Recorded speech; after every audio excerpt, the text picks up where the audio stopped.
I tracked every dollar I spent for 3 years, color-coded spreadsheets, envelope system, the whole thing. And then I ran the actual numbers on what budgeting saved me versus what one specific habit did instead. The gap wasn't close. If you're spending more than 10 minutes a week budgeting, you're probably solving the wrong problem. Here's the math. Most personal finance advice treats budgeting like it's the foundation. Track your lattes, cut the small stuff, find an extra $100 a month. But there's a quiet truth in the data.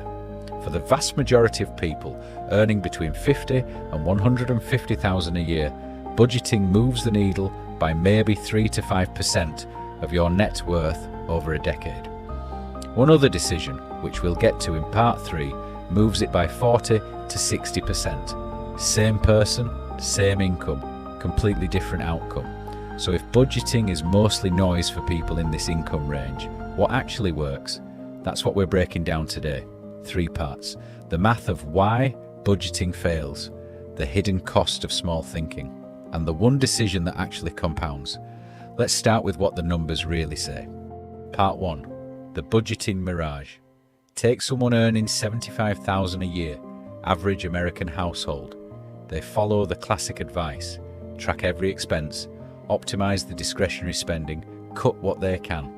After 6 months of effort, they find $200 a month in savings. That's $2,400 a year. Sounds good, right? It's about 3.2% of their gross income. Here's the catch. The data on long-term budgeting tells us something uncomfortable. Most people who start a strict budget abandon it within 90 days.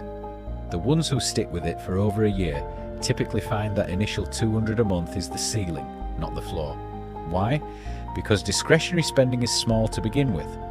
The average American household spends about 78% of their income on housing, transportation, food, healthcare, and debt service. The remaining 22%, where budgets actually live, is where you're fighting for scraps. So you're spending hours every week tracking lattes, feeling guilty about restaurants, and optimizing a category that represents 1/5 of your money. Meanwhile, the 4/5 that actually matter, your rent, your car payment, your insurance, sits untouched. This is what I call the budgeting mirage. The illusion that you're doing the work because the activity feels productive, but activity is an outcome, and the outcome math is brutal. 3% of income, optimized obsessively, over 30 years with no other changes, gets you to roughly $180,000 more at retirement. That sounds like a lot, until you see what the alternative produces. Part 2. The hidden cost of small thinking. Here's the math that broke my budgeting habit. Take that same person earning $75,000 a year. Instead of budgeting obsessively to save $200 extra per month, they do one thing. They invest 2 hours a week in becoming better at their job. Not hustle culture, not a side gig, just deliberate skill building, reading, a certification, learning the systems their company uses. Over 3 years, that effort raises their salary from $75,000 to $95,000. That's $20,000 more per year. Now here's where it gets interesting. They invest the entire difference, $20,000 a year, into a low-cost index fund, average 7% return over 30 years. Run the numbers. That's roughly $2 million at retirement. Compare that to the budgeting path. $200 a month invested at the same return for 30 years is about $245,000. The math isn't subtle. The career investment produces about 8 times more wealth than the budgeting optimization. Same person, same starting income, completely different outcome. And this is the part nobody in the personal finance space wants to say out loud. Compound interest needs capital to compound. $200 a month compounding for 30 years is still small.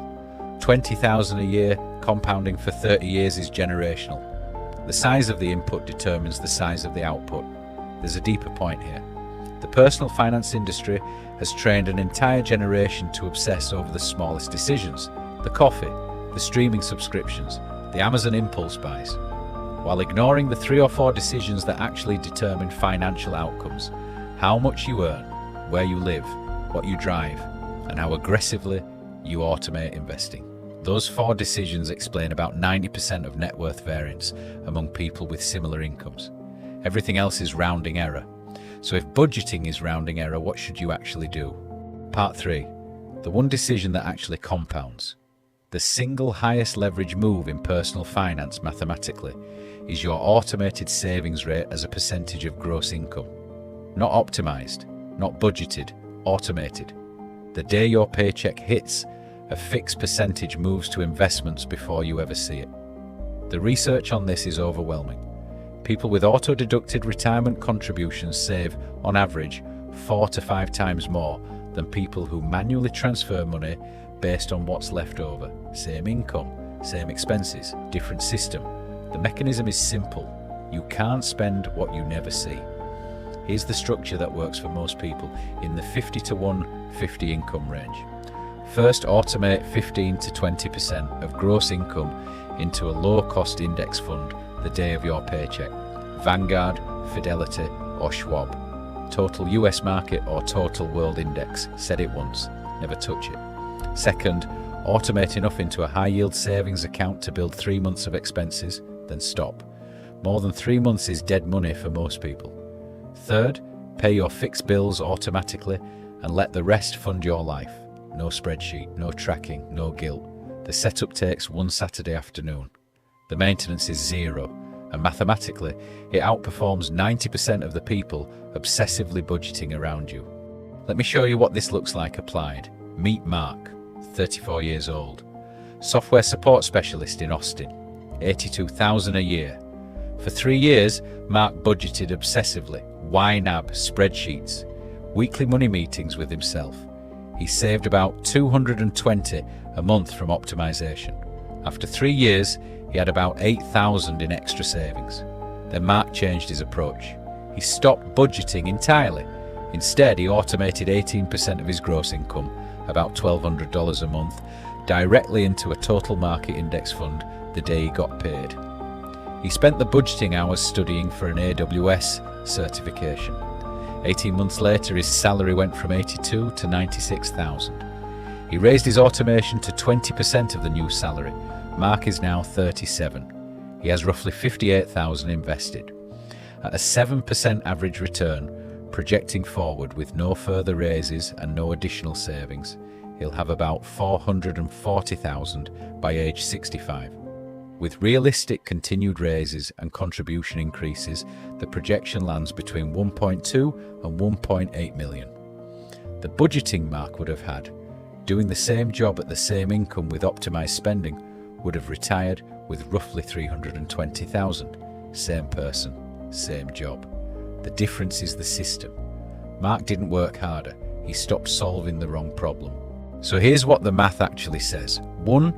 Budgeting optimizes the wrong 20% of your money. It feels productive, but it's noise for most people earning over $50,000 a year. 2. Career growth and automated investing produce roughly 8 times more wealth than spending optimization over a 30-year horizon. The size of the input matters more than the discipline of the optimization. 3. The highest leverage move is automating 15 to 20% of gross income into a low-cost index fund on the day you get paid. Set it once. Forget it. Let math do the work. None of this is exciting. None of this involves apps, hacks, or hustle culture. It's boring. And boring is exactly why it works. If you want more no-hype breakdowns of what actually moves your net worth, subscribe. We publish one of these every Tuesday. Next week, we're breaking down something most personal finance channels get completely wrong: high-yield savings accounts. The math on those is more uncomfortable than people think. See you then.